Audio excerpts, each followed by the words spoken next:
trapping and Think Smart Apparel, and he's been growing like crazy.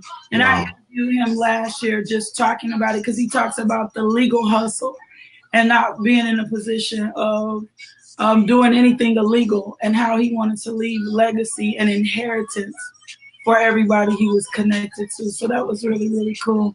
Good morning. I see you guys coming. I'm just dialoguing with Monty. We'll interview him in a minute. Do me a favor, go share the video live right now. Hey, Tracy. See some of my people coming in. Hey, Ramonda. Hey, Tanisha. Good morning. Where's Tamara? I have a set of twins that come on in the morning, TNT. They dynamic too. They like some dynamite. They're coming in. Good morning. Good morning. Good morning. Go put the video. You don't want to miss this interview. Go put it in someone's hands right now. How y'all doing? Hey, Adrian. Good morning. Good morning. Good morning. Hey, Odell. See you coming. You on time this morning. I gotta harass him. He harasses me beyond. He DMs me afterwards and gives me feedback on what he thinks my show should be like. Good morning. Oh, I see my cousin Myra. Hey, Myra. How you doing this morning? Good morning. Welcome, welcome. Your birthday is coming up this week. Oh, happy birthday to you guys. Happy birthday, Myra. Good morning. Welcome, welcome, welcome. We are in here. I think I can hear Judah J in the background. I hope that's not going to be what he does during the show. Good morning, good morning. Welcome, welcome, welcome to Coffee and Conversations. You guys know how I feel about being on time. August 27th. There's Tam. Tam's like, I'm here. I'm here. Okay, August. Y'all are not too far from my mom. My dad is August the 29th. Hey, D. How y'all doing this morning? Well, good morning. Welcome to Coffee and Conversations with LaKisha. I want to introduce you guys to my very special guest. And everybody's like, all your guests are special. That's right, because I don't look for anything but special guests. Pastor Monty Weatherall. Monty, will you do me a favor and say hello to our guests because they're coming in this morning? Hello, guests. How are you guys? It is a pleasure to see everybody. I'm looking forward to an incredible conversation, LaKisha, and so honored that I'm on with you. I've been looking forward to this. No, I am too. I don't know. I have the funny thing is I'm going to tell them how we met in just a second. But thank you for giving me this time, hailing all the way from Illinois, right outside the St. Louis area. I'm super excited about this. How we connected is really strange. And I did a video, and I'm going to tell you that video is unpublished right now.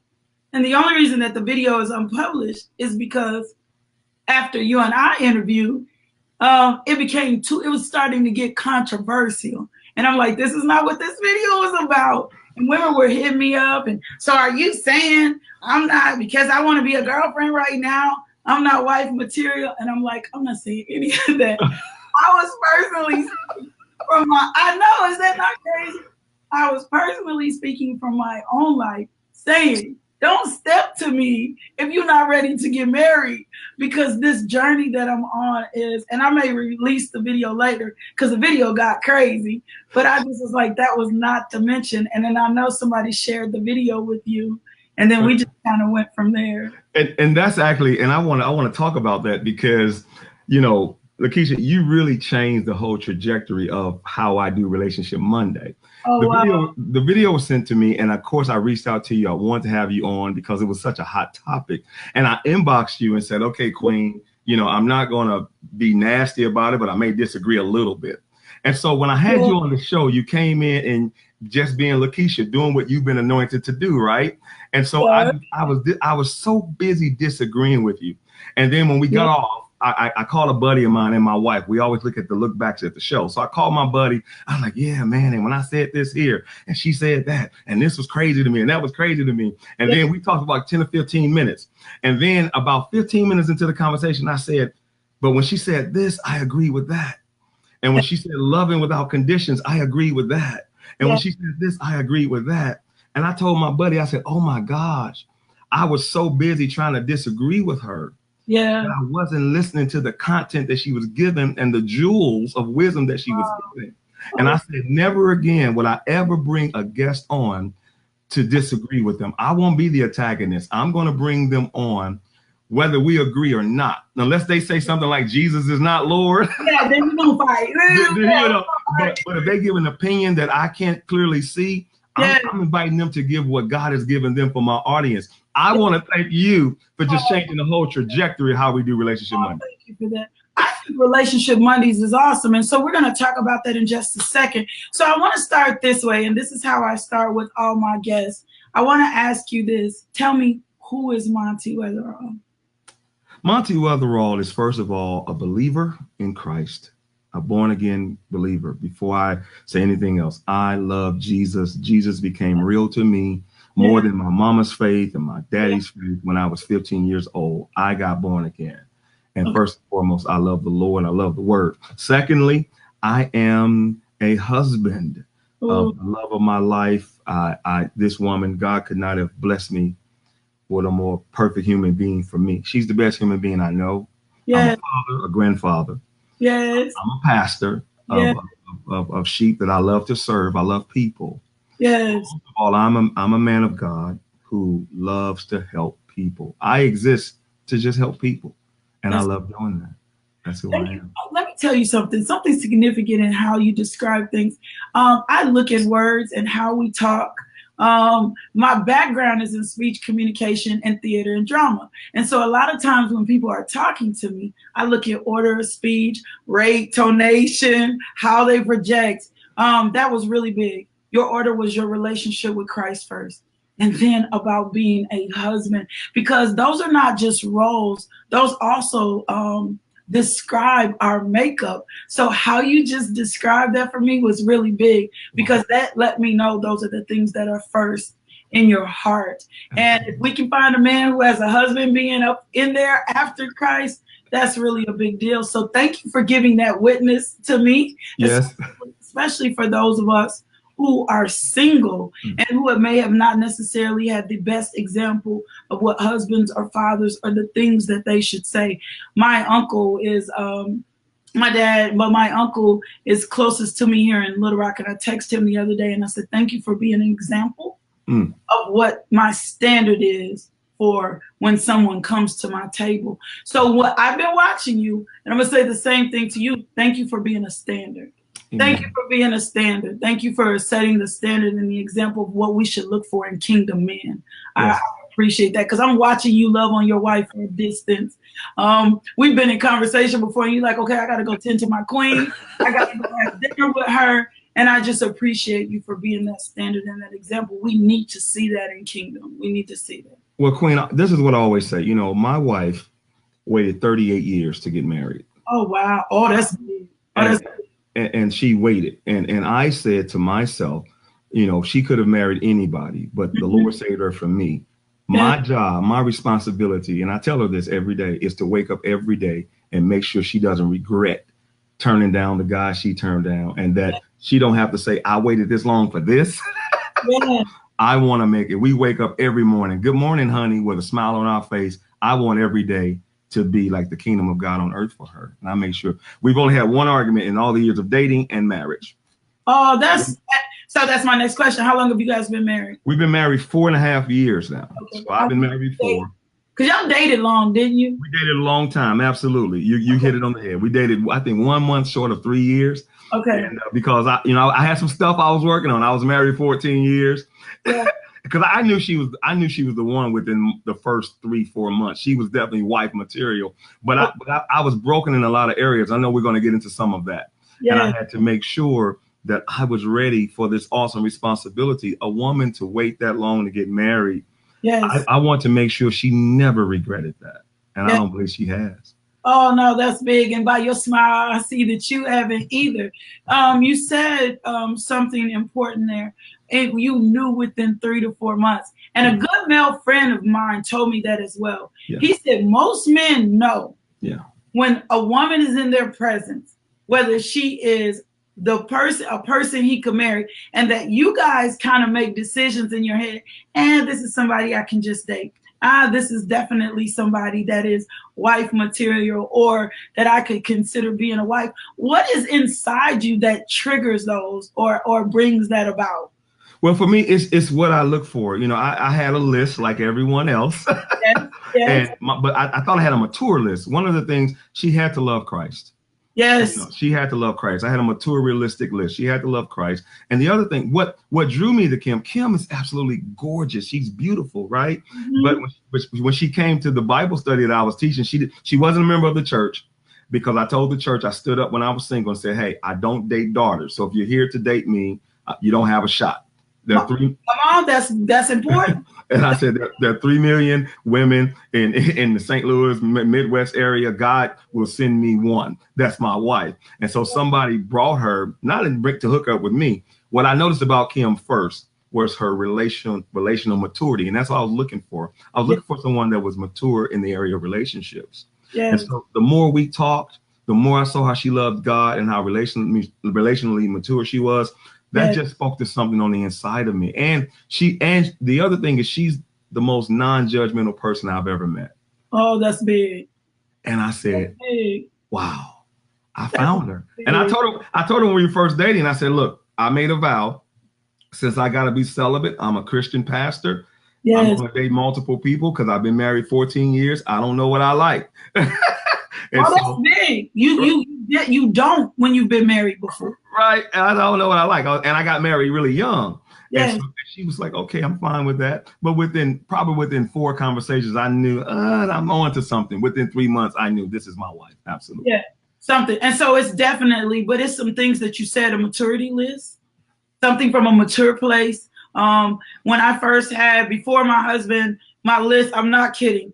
I wanted him saved, but this was before my husband. I wanted him 6 feet fine was my term, above 6 feet, because I'm 5'11". I wanted him this businessman, and I wanted all these immature things were on my list, right? Yes, ma'am. When God captured my heart, I started praying, and I said, Lord, I need him saved, sanctified, filled with the Holy Ghost. And if he will love you, I know he will love me. Mm-hmm. And when I married my husband, that's exactly what I got. Saved, sanctified, filled with the Holy Ghost. And he loved me as Christ loved the church. So now, as I'm single again, my list is way more mature. And I'm like you. I wasn't dating, though. You helped me there. And this is the part that I had to pull myself out of my shell. And even my boys were joking, like, we're never going to get a dad if you keep sitting around this house. And I started dating for a while, and then that didn't go well. Then I kind of became reclusive. But you will not, once you've been married a long period of time, really know what you want or need in this season of your life, especially as you've gotten older. Exactly. 45, unless you date to figure out, that ain't what I want.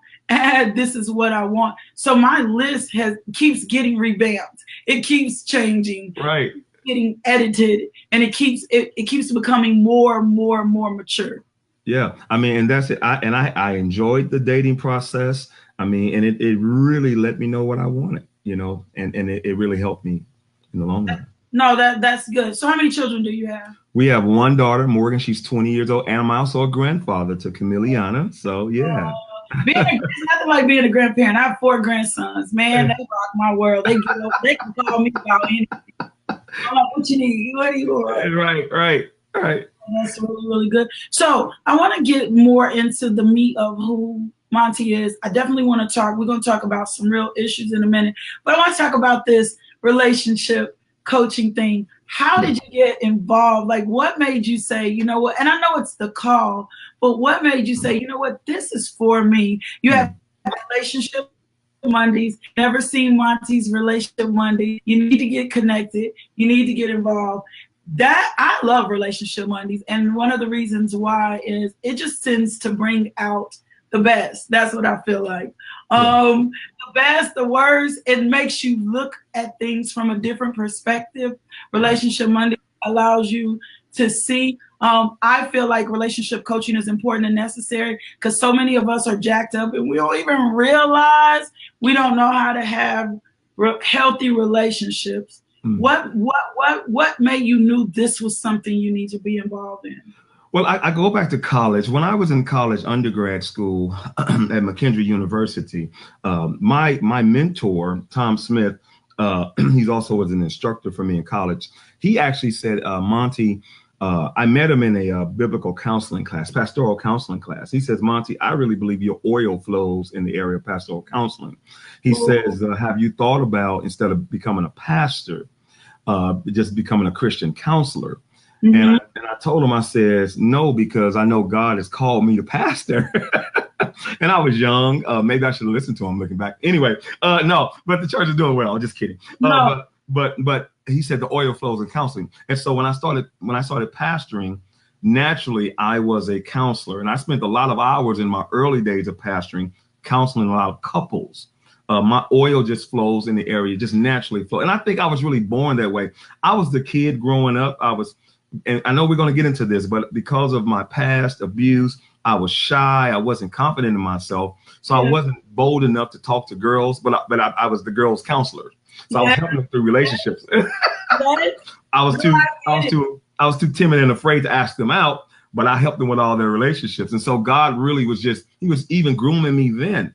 When I started pastoring, I did a lot of counseling. When I went through my divorce, I remember crying my eyeballs out to God. And I said, Lord, if you ever heal me and fix me, I will give back to the folks. I will learn from this. And one thing I learned when I was single, going home celibate, going home lonely, going home, I like, oh my God, all the years I was married, I never really ministered to single people. Oh, that's big. I just ministered to the married folks. And I was just saying, I told the single people, just trust Jesus, give your life to Jesus, work in the church. And I was working in the church more than anybody. Saw my face. Yeah, I saw it. That sounds great, right? Right. Until I'm single now and I got to go home, and I didn't have the tools that all the married people in the congregation had the tools to be married. Yes. But I didn't have so I had to begin to construct this. And what happened is, as I was going through singleness and developing things, I began to give. Relationship Monday started actually people sending me an inbox question, and I would answer it on my wall. That's before we went live. Yes. When I got into the coaching is because of this. What I realized is, as a counselor legally, I couldn't tell people what to do. As a coach, I could put plays on the playboard and say, do this. So I said, I stopped the counseling and said, I want to coach you because I see a lot of just little adjustments. If you do A, B, and C, I think you'll be a better person as a husband, wife, or single person. Yes. And my focus is just on relationships, period. Not anymore just marriage by itself. And I think as being a single, I don't like even when married people come talk to me unless they're talking to me out of their singleness. You know what I'm saying? And I was married before. A lot of times people will think I'm married before. So in my single place, people will start giving me tips. And I'm like, I've been married before. Like, I was married successfully, But in my singleness now, I want you to speak to me out of my singleness. It's hard when someone tells you just be single, saved, and sanctified and go to work. I work. My friends will tell you I don't do anything but work. I work like crazy. What I need you to talk me through is these rough spots, or these patches, or finding my identity, and some other things. And that's funny because my background is in gerontology and some other things. And the Lord started dealing with me about not coaching, but strategizing, teaching people how to strategize, how to maximize their resources and become the best them. Same thing as coaching, putting a play on there. You've got these things around you. This is how we're going to turn this energy around so that you can be the best possible you need to be. Absolutely. And that's exactly what I do, because one of the things that I really realize is that there's a reason why many of us can't seem to either find someone, come on, or we keep attaching ourselves to a certain type of person. And the reason why that is because there are certain subconscious patterns that we developed. Yeah. That's really emanating from our pain. Yes. And so one of the things that I try to do as a coach is try to get in there. And even as a pastor on Sunday, I use the word 100% of the time to show them that as a man or a woman thinketh, so as they. As you think in your heart, in your spirit, in your subconscious, let's weed all that poison out. We got to go to the spot of your inner child, probably where you were wounded. Yes. So we can help him or her heal so that you can be the best version of yourself. And then now you will attach yourself to who you are, which is healthy and wealthy spiritually and emotionally. Which makes all of the difference. And I don't think we realize how much brokenness is in us. Right. Brokenness is slick too. That's what I found out. And you don't figure out the brokenness sometimes until something pops up or something else comes out of you. So dating is necessary. I don't think you're supposed to hide. I think you need to date because that's when the brokenness surfaces. Come on. Yeah, it comes out because you've encountered something and you're like, "Ooh, this is still in me," or Exactly. this is a pattern that I've yet not realized. And we're getting ready to get into some of that because you have an amazing story, and I'm gonna call you the comeback kid, or I want that. And you've also did something so bold. You've talked about some places in your life that we don't get from men all the time, but it's extremely necessary. And you're an author. Absolutely. And you wrote a book, Taking Back My Life.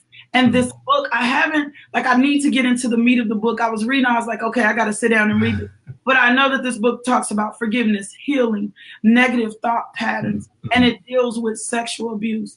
I did not realize the intensity of the experiences where people were either sexual victims or had been a part of sexual abuse. Not talking, not sharing what had went on. And so I went and looked at the National Crime Center, and I found out like 1 in 5 girls and 1 in 20 boys are victims of sexual abuse. And when they looked at self-reported studies, like 20% of adult females had reported remembering some type of sexual abuse through her life. 5 to 10% of males. Like, I'm looking at these statistics, and I'm like overwhelmed. But let me tell you, when I first found out it was a problem, I host these events called Pillow Talk, and I'm in Pillow Talk, and we do these sessions, and you have to bring something to the table that you're not gonna take out. And I'm at a Pillow Talk, and I'm in this room with 12 women, right?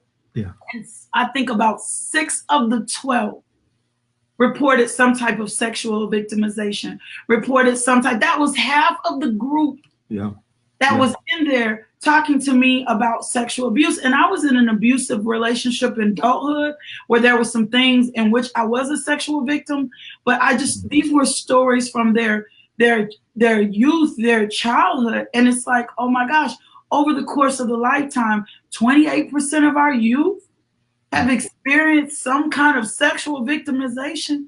Talk to us. Tell us what's going on here. Tell us just how you got to the point that you said, no more, I'm not allowing this to impact my life anymore. Well, great question. Well, let me start here. From the ages of 4 to 7 years old, I was sexually abused by 2 male relatives.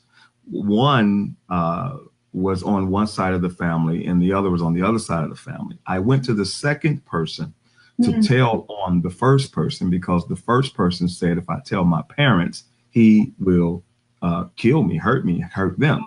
So I went to the second person on the opposite side of the family, just doing what a kid will do at 4 or 5 years old. And then he began to abuse me and made the abuse of the first perpetrator seem like a day on Barney's show, a romper room. It just became a horrific nightmare of existence for the next couple of years. Okay, so fast forward, I grew up with that, and for me, the vice, the demon that attached itself to me was anger, self-loathing, rage, and total self-hatred. I overate. My weight journey, I've lost 80 or 90 pounds. Matter of fact, I went to the gym this morning. Part of taking my life back, I had to take my health back. Yes. But it was when I really decided to deal with it. It was an episode with my wife, my now wife Kim, and I invited her home for the weekend to let her know that I was going to take my life. And from there, her prayers, her intercession pulled me through in that weekend. And from there, I knew that I couldn't put her in a position like that again because when I'm on tour, book tour, I talk about this in more detail. It was so bad, I knew I had to really get the help I needed. So I went to see a therapist. Because even an adult, let me interrupt you for just a second. You're saying as an adult, years later, you were at the point that you wanted to kill yourself. Oh yeah, remember, and this is an adult pastor of a fairly successful church. We pastor and minister in pain all the time. Oh my goodness. People don't realize how many people are preaching in pain and pastoring in pain and teaching in pain. I had a whole season Oh where my I was in goodness. pain, but still getting up, doing coffee and conversations. Queen, I would get in my car on Sunday, and I mean, after people that got born again, spirit filled, joined the church got bigger, we did great things in the community. I would get in my car and absolutely want to die. Just like, okay, Lord, I would say this to God, okay, Lord, I'll preach my last sermon of my life. I'm going to go ahead and end this now. Yes. And remember, Kim and I have only been married 4.5 years. So these are just recent revelations. We're talking maybe about 36, 38 months ago. Yes. So from there, I wrote the book, Taking My Life Back, Thriving After the Trauma of Childhood Sexual Abuse. I've been on the road. As you said, I know what the national statistics say. Yes. But Queen, I'm like you. When you start getting into these pillow talks, and you start going on tour like me, and every time I give an altar call, 75% of the congregation comes up. I've spoken to crowds as small as 30, as big as 400. 75% of the congregation comes up. To me, it looks more to me more like 1 in 3 women and 1 in 6 men. Yeah. Just from and I've traveled the country, East Coast, South, Midwest. I'm headed to Detroit. You know, it's 75% of the congregation every single time. Yes. Yeah. So my thing in this, and recapturing ourselves and dealing with this, and I'm gonna bring you here. I don't want it all here. I want them to come see you. I'm gonna bring you here. So I want to get the snips of it. I want them to go ahead and get the book. But I want to bring you here. I think it's necessary because I know that this is a spirit that has been taking over. And because of our minority communities, we don't talk enough. We're taught to be quiet. We have told, you don't take our business outside of our household. Right? Right. As I'm raising sons now single, I'm very clear. I don't care if somebody tells you they're going to kill me, do something to me, attack me. You bring everything to the table anytime you feel uncomfortable. And I promise you I'm going to handle that. And thank you so much for, I'm looking forward to coming down south. You know, when children are in the audience, and I tell, even though I'm graphic in my presentation, which is necessary. I want children in the audience. And one thing I say to the children, and Kim gave me this nugget because she's a counselor by trade. She was a school teacher. She says, honey, you have to say something to the kids. And one of the things I say to the kids in the audience is, look, they're not going to hurt mommy or daddy. Yeah. That's fear. Yes. Tell your parents. They're not going to hurt them. Yes. Because you're right. You know, and we have to tell our kids, I don't care what they say. Tell me. Yeah. Absolutely. And let me know, because that's so important. So you were so young when this started, right? Mm-hmm. And you were afraid to tell. How were you? Do you remember how you were dealing with this as a kid? Like, how were you dealing with this as a kid? Well, at 4 or 7 years old, I didn't know what was going on. I just didn't know. I didn't even know right or wrong. Yep. It was just happening. That's the trap. Yeah, it was just happening. And actually, I want to, you know, there was an incident when I'm on tour, I tell there's an incident that made it stop, and it was a seminal moment. Mm-hmm. But let's go past 7 years old. Once I hit 8 years old, the way I dealt with it was, again, especially once I understood that it was wrong, I dealt with it with just total self-hatred. Yeah. You know, some people have sexual demons attached to them behind that. Was never my issue. The demon, it's like Satan knew the play to play on my life because of the people that I would affect. Yeah. And so why not attach a self-hatred, self-destruct demon to me to stifle me from going out there and affecting the thousands of people, tens of thousands of people I've touched all over the world. Yes. Yes. And that's important. You said something.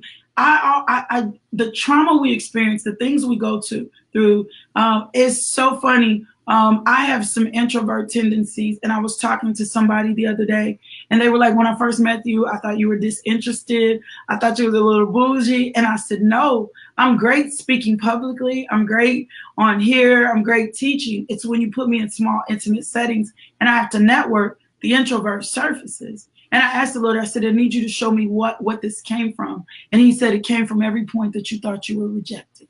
Yeah. And he said, so sitting in settings with people in intimate settings are not as comfortable with you. And so I said, Lord, help me be confident, you know, in you, so that it doesn't, and I don't have this say, and it doesn't come off, because what it's doing is it's going to prevent me from connecting to the people that I need to connect to, because they're going to misread me. You know what I'm saying? They're going to think I'm in a different thing. And the assignment is very early on the call.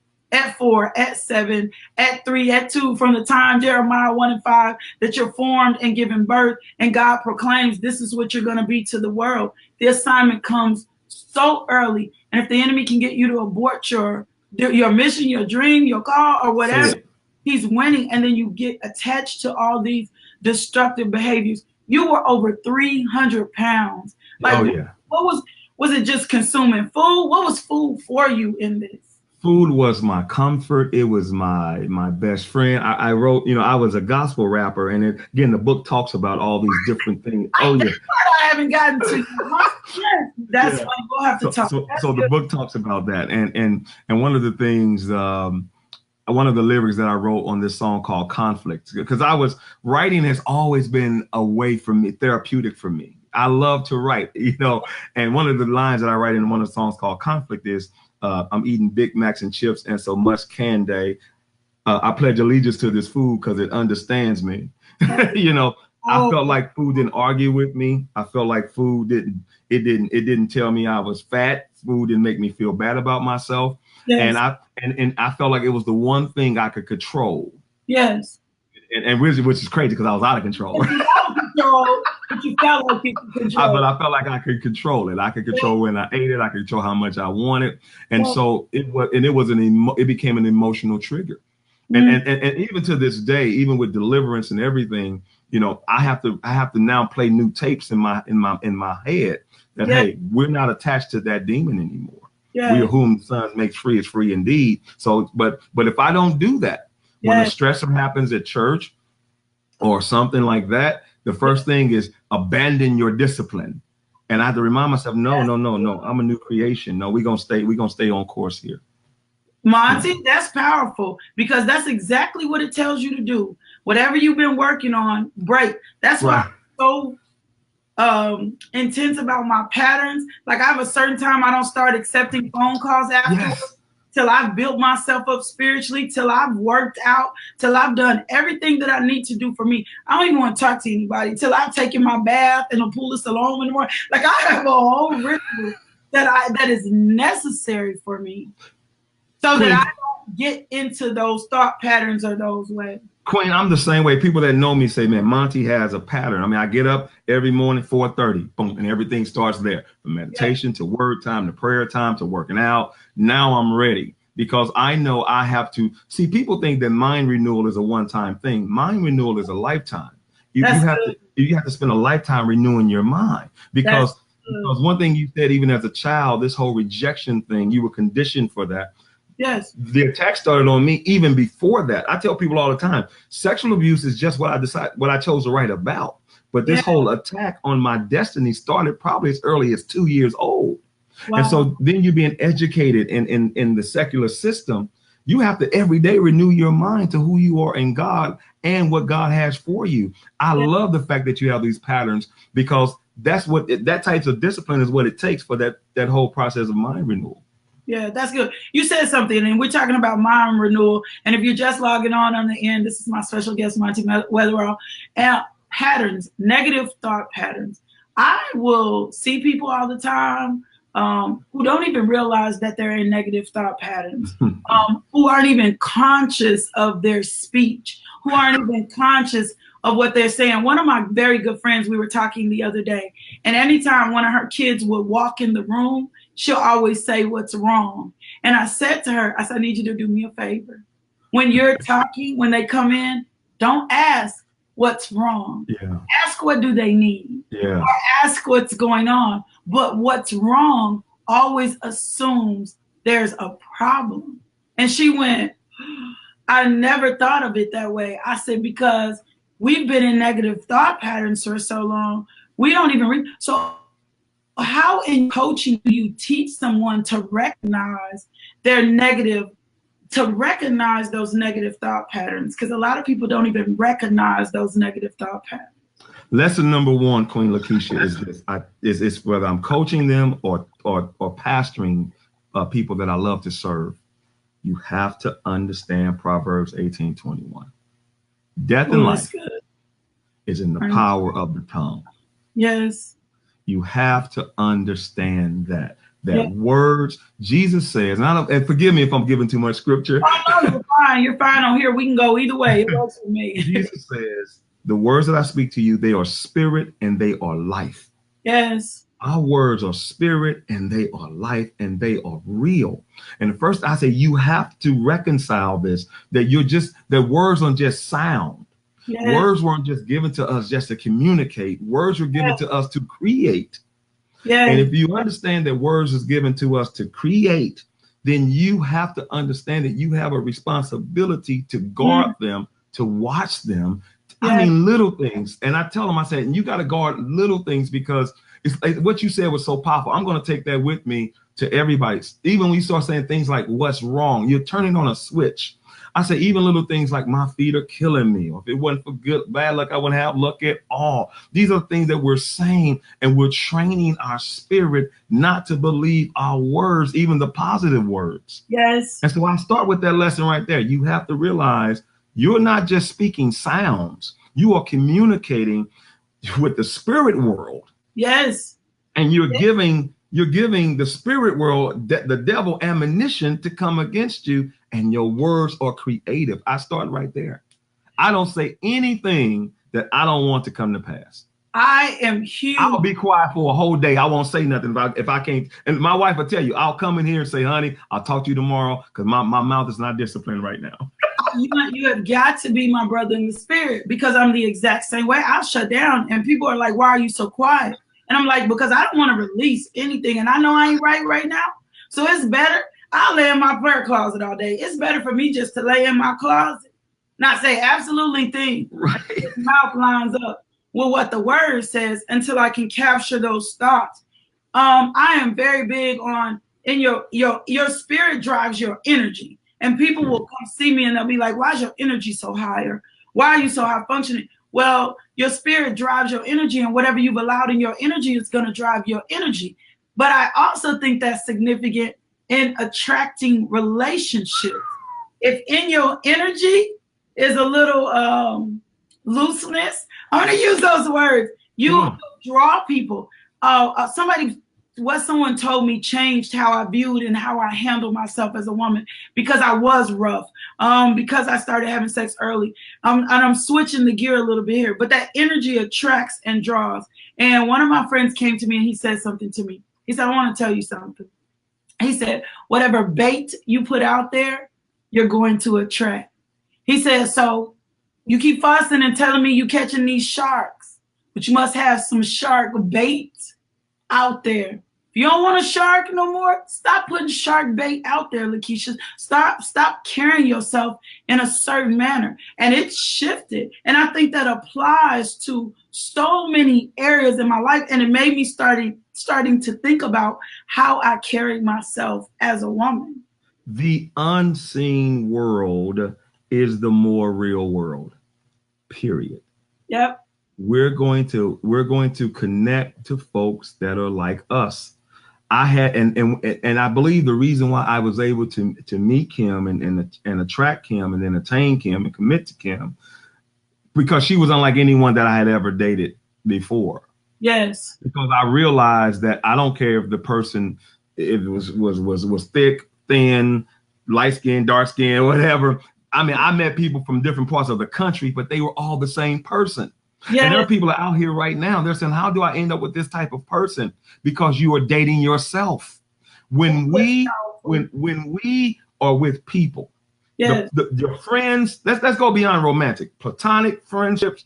Period. Your relationships are a judgment of you. They're a judgment of you. You have cast judgment on yourself. Whoever that's in your circle of commitment, yes, they are a direct reflection of who you are. Yes. And so you need to have an honest look. It's not their fault that they did you wrong. Now, they're responsible for their actions. Yes. But the bottom line is there was something in us that kept drawing them in and committed to them. Yes. And so we have to change these patterns. So I had to look at myself and say, what is it about me, inside of me, that's broken, that I keep attracting and keeping and committing to this type of woman? Once I did that, Kim was ready and walked right into my life. And I think that's good, because one of the things I had to realize was I like to take on projects. Yeah.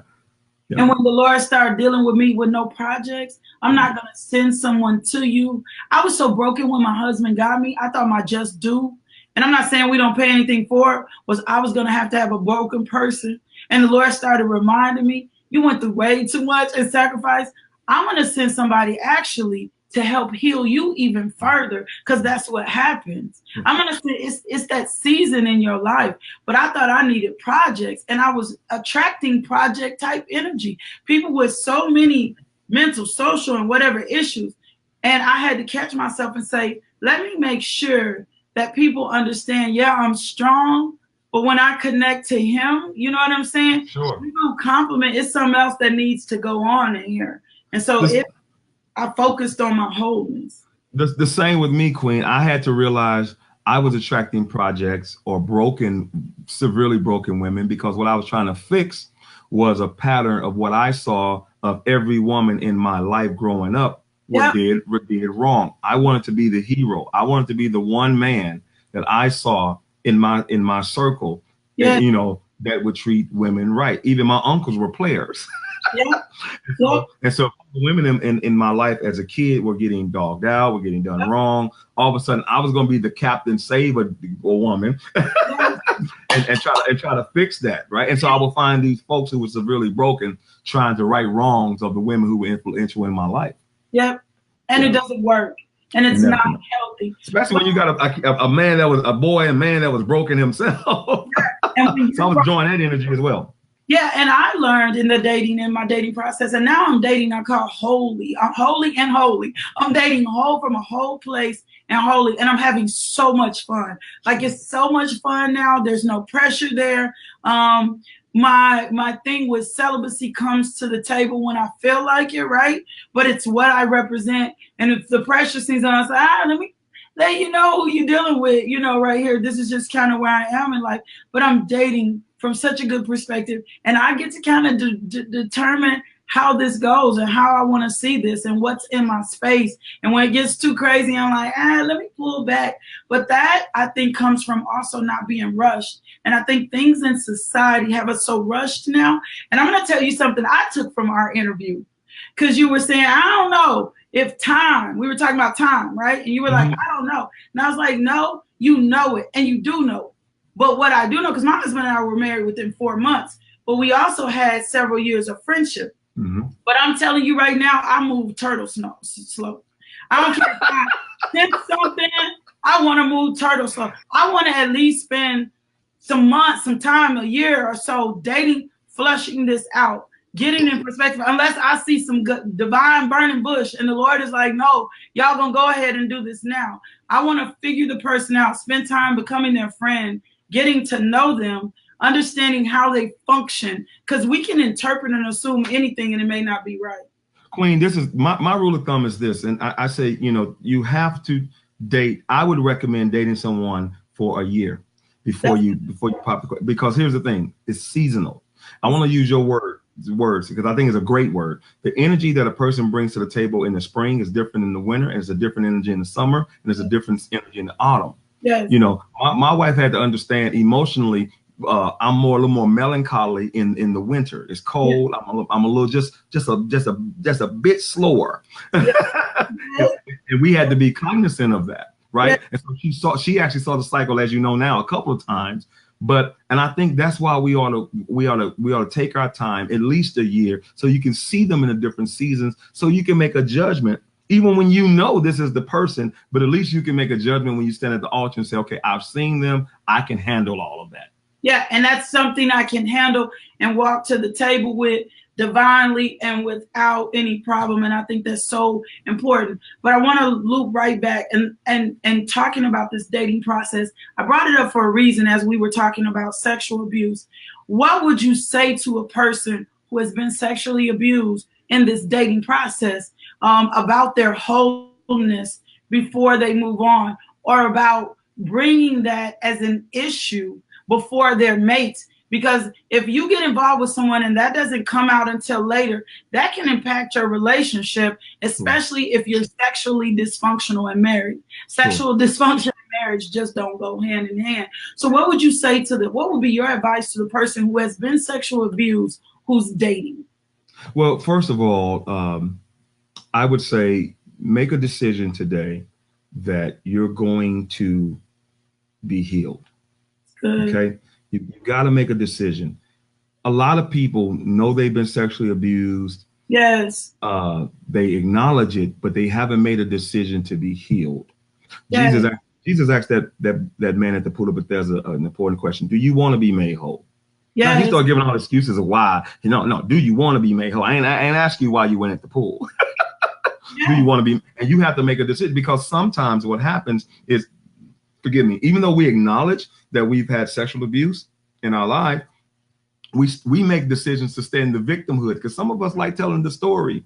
Oh, I was sexually abused, I was molested, and so we love rehearsing the story. You've got to first make a decision that Yes. you're going to be healed, and then once you make the decision, the next thing I'll do is stretch it forth, bring it out, and talk about it. Yes. Even before you talk to the person that you're dating about it. LaKisha, Queen, I recommend that people go get therapy from a Christian anointed therapist. Yes. And it might not be I'm a pastor. That might not be me. I don't counsel sexual abuse people who've been traumatized with sexual abuse. I don't do it. Yes. Because I know even though I was a victim of that, yes. I don't set up therapeutic sessions. We can talk about it, and I'll recommend them somebody who's been anointed and gifted to help them deal with that. Right. Yes. And so go on that journey. Do all you can to get the tools around you to help with your healing. Yes. Then when you bring somebody into your life that you're dating. Now, this is sensitive information. Yes. This is information that's very personal. Yes. I wouldn't recommend that you tell them about it until you make a decision that you're going to commit to this person. Oh, that's good. That's good. That are they worthy of your commitment? That's good. Then once they become worthy of your commitment, then they're worthy of your trust. And then I can trust them with it, because you've got to tell the person you're committing to, particularly when you know you're moving toward engagement. You know, sisters, even though you don't know, women, even though you don't know when the engagement is going to happen, well, you can feel it. I mean, come on, y'all. Feel something brewing. You know something is brewing. It might be, you know it's coming. Yeah. Right? When you feel it's coming. Yeah. Before he make this financial investment and this lifetime investment in you, wonderful queen or king, because I'm the man. Yes. Before you get engaged, sit her down and let her know this happened to me. Because what we have to do, we have to give the person we're dating or engaged to, soon to marry, the fair shot at making a decision. Do I want to deal with this or not? Yes, that's good. When I was dating someone told me one time about a very personal thing that they were dealing with, right? Yeah. And it was horrible and it was personal. I had to let them know I just don't have the equipment in my life to deal with that. And it's only fair to you that I tell you the truth. Yes. Someone did me like that, and I appreciated them telling me that. They were like, I'm just not emotionally available. And I thought it was junk at first, until I started encountering them more, and I realized they really weren't emotionally available. And I realized they really had so many things going on in their own selves that they had to pull together. So women, that's not just an excuse. They needed to get themselves together. And I later have respect for them for identifying that, because then that allowed me not to pull myself in to get so emotionally attached. And I think what you gave us doesn't just apply to sexual abuse.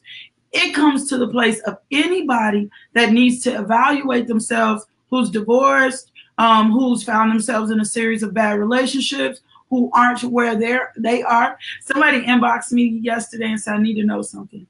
Why are you single? And I texted him back and I said, I'm not crazy. And he said that, like, I didn't think you were crazy. I said, I'm just working on me. And I just feel like whoever God is lining up next, we're going to collide. Yeah. We're going to collide because they're going to catch me, Ruth, working. You know, they're going to catch me in the vision, and we're going to collide. And it's going to align with this list that you talked about, a mature list. Right. It's going to align in the season, because I tell anybody, there's a lot that comes with me. So when you come and you tell me you're going to be the head of this table, we need to look at the full spread. That's good. As you sit at the head, we need to be able to look at the full spread. You've got to look at the fact that I have 5 sons, 3 who are adult, 2 in the house, you know, who don't have a father. So when you come to this table, we ain't got no baby daddy drama. You're going to be their dad. Their dad is, you're going to be not their stepfather. You're going to be their dad.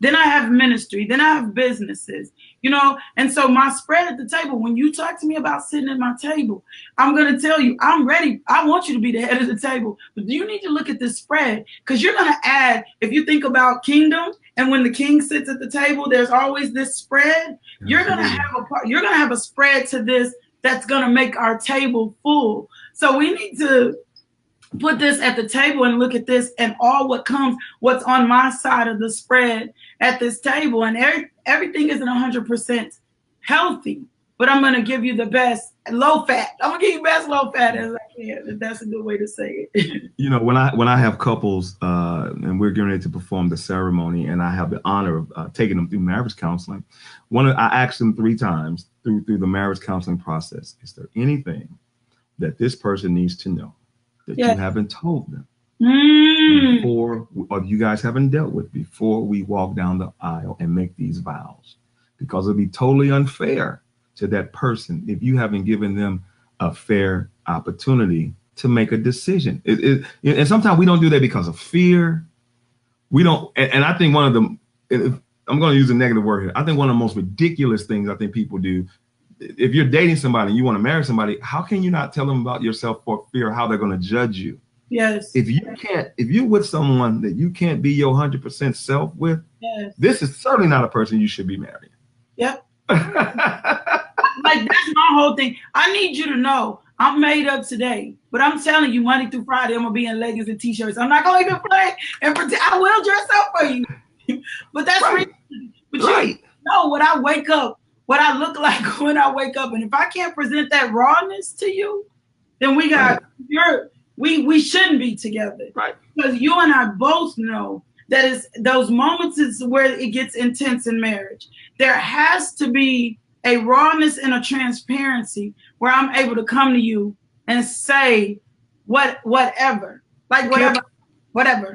LaKisha, Kim has set the tone for me so much. I tell her all the time. And I hope vice versa, but she's much better at it than me. Yes. I can't ever come to her in not one decade of our marriage and say, Kim, I couldn't tell you that because I didn't know how you was going to respond. Yes. We have set the tone in this marriage that we can talk about anything. And we just not talk about Sunday school stuff. We built this relationship on having the tough conversations. Yes. And people are so afraid of that. Yes. But that helps the marriage. And again, it helps the person to have an honest perspective of who they're dealing with. I'm going to show you how transparent my husband and I were. He was dying. He was on the table leaving me. And I look at him and I'm so serious. And I'm like, if I had to do this all over again, I would. And he says back to me, I know. And I hope you get that ponytail off your head. That's the last thing you're about to say. Right. He hated my hair in a ponytail, and I pulled it up, and it was just looking crazy. Right. And he was like, I hope you get that. Don't wear that ponytail no more. Like, that's not your look. Right. I look and I fall out laughing. But that was the nature of our relationship. Yeah. But even when I got in a really tough place in marriage, and I came to him, we had been married about 10 years, and I said, I don't know if I can do this. Right? He had left the space for me to be transparent and vulnerable. And I was talking about the toughness of his health. And we just bagged by a lot. And he told me, he said, if you decided to walk away today, I wouldn't let anybody talk about you because you've given me 10 hard, strong years. And I know that this is difficult. And I'm going to tell you the words he used that changed my perspective. He said, and I said, I think you love me. Because he left the place and he understood everything I was saying. And I said, I think you love me way more than I love you. And he looked at me and said, LaKisha, I'm supposed to. Like Christ loved the church. Yeah. And something woke up in me and was like, girl, get your second wind. You don't get this kind of love as often as you should. And you get your bearings. And I was able to have the next 3 years with him until he passed and made his transition with the Lord based on those. And I'm not saying it wasn't easy, but based on those transparency, those moments of being able to be transparent and say to him whatever was on my heart. I think transparency is a must. We are way out of time. We're way over time. I didn't even mean to take up your time. It is so, but it was so, Like it was so necessary and it was so good. You are so powerful. You are so, as my friends know I love to use, you are so dope. This is good. Especially being able to have a conversation. And we're definitely going to work out something to get you down here so you can talk about your book. I want people, after I figured out how serious sexual victimization, how serious sexual abuse, how that ties into our relationships, even just from the point, because the book isn't just about the sexual abuse, it's about the emotional abuse, it's about the mental abuse, it's about just every place that we've been. And it's really a lot about forgiving yourself and also forgiving the other person so that you can move into your wholeness. Yeah, I'm on wholeness right now. You know, LaKisha, I said when the publisher, when a publisher picks this book up, they're probably going to retitle the subtitle. Yes. You know, after any type of trauma, because it doesn't speak to sexual abuse. Any type of trauma that a person is going through, this gives you 7 steps to find wholeness after that. So thank you so much. I'm looking forward to coming down there. No, I'm excited too. We're going to get that arranged. I'm thinking about that now. I'm like, let me get dates. Let me figure out what this comes so people can just get into your presence. I believe truly that there's always an accelerator that we come in contact with.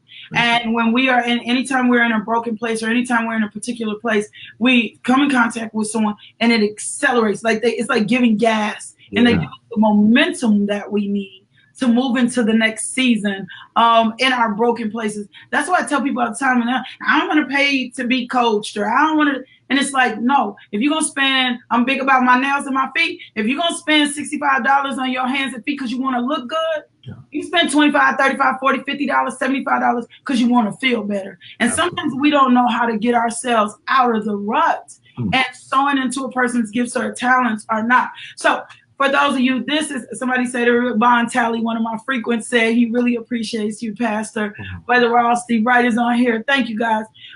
This is Pastor Monty Weatherall. I'm so grateful for you and what you do to the body and for building kingdom. We've been taught religion for so long and that it looks like this box. We've been living in square boxes, missing the opportunity to have the relationships, not only just with Christ, but with the world. We're all interrelated, interconnected, and interdependent. And if you haven't figured that out now, you are all the way in Illinois and I am in Arkansas, and our paths crossed. And God is doing such a divine thing. I am growing from a media standpoint by watching you become excellent in media. Watching how you present your shows. It's mentoring me from a distance. I'm gleaning from you.